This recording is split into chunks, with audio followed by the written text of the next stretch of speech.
I'd always wanted a Mustang bass, and the way that the internet was rising, and you know, there was new outlets to find hard to find stuff. You know, I really wanted a Mustang bass, and they started making them again. So I got this idea where I was like, oh, maybe I could build this dream bass of mine. We'll see what happens. And so I got in touch with Fender. You know, my entire musical career I've been playing Fenders, and I was a huge fan. And I told them my idea, and they were like, that's a really good idea. We haven't made a signature Mustang in a long time. And they were like, yeah, that would be really perfect. So it just kind of it was really good timing. It worked out.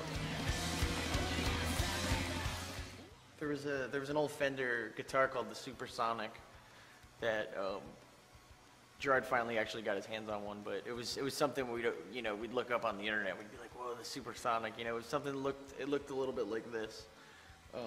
And I was always a fan of the competition stripe. Everything had a racing stripe on it in the 70s. You know, it was kind of like a symbol of power, symbol of speed.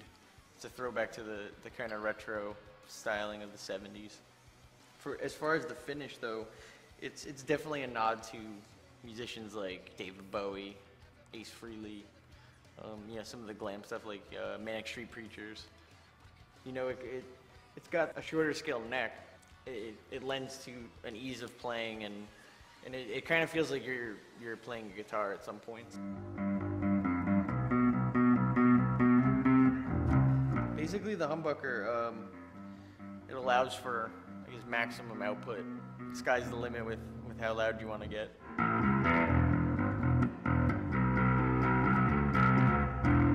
So yeah, it's kind of, you can maximize how loud it is, and then it's still kind of clear, and you could hear everything. You could hear all the picking. You could hear, you know, it doesn't get too blown out. So it fits what I do really well.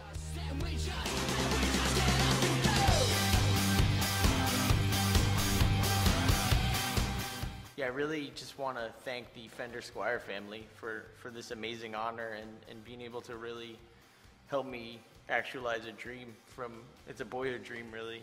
You know, Alex Perez, Michael Schulz, and Chris Gill, they were really such a huge part in making this come into reality. I wanted the punch and bigness of a P bass, but I wanted it on a shorter scale. That's exactly what they did. They gave it to me. I honestly don't think there were barely any tweaks. It was like perfect when they gave it to me. It was like this beam of light shot out of the sky and was like, it was a cool moment being able to, you know, see your dream realized. I was like, wow, there it is, and plugged it in and played like a dream, and I've been using it live ever since.